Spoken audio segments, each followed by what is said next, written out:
शेखर दीवाना।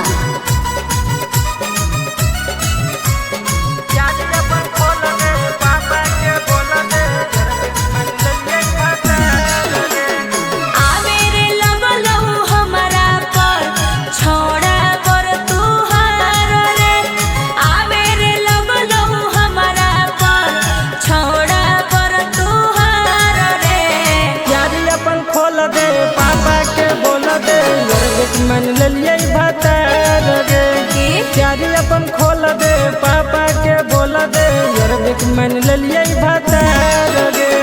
जानते रे छौड़ा मैया मर मर तई बड़ी मार रे।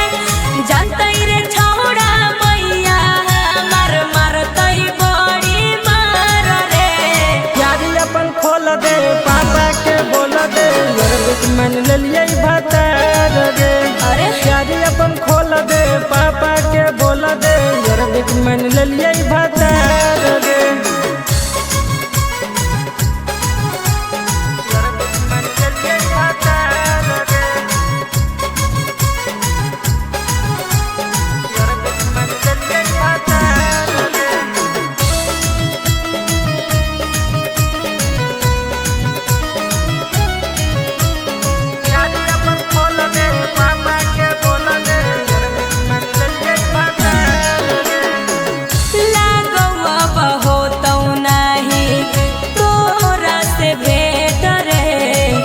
पापा हमर करके छोड़ दो लागो शादी से डरे।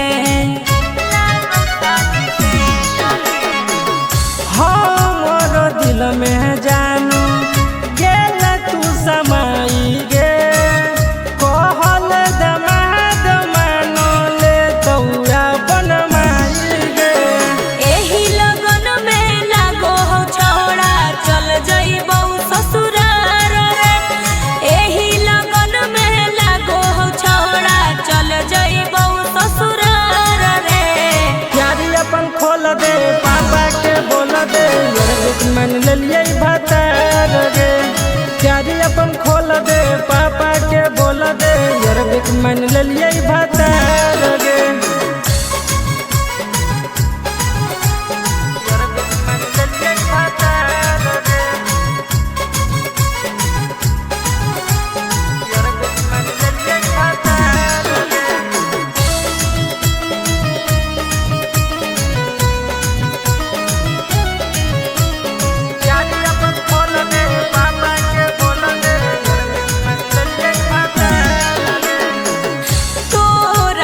टूटतौ नाता सैया से जुटतौ रे।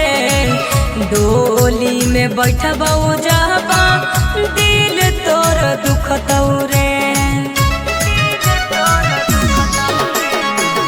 दोसरा के घर बजानू जाए नहीं देबौ गे। हमर नहीं हमी तक करो होबे नहीं देबौ गे।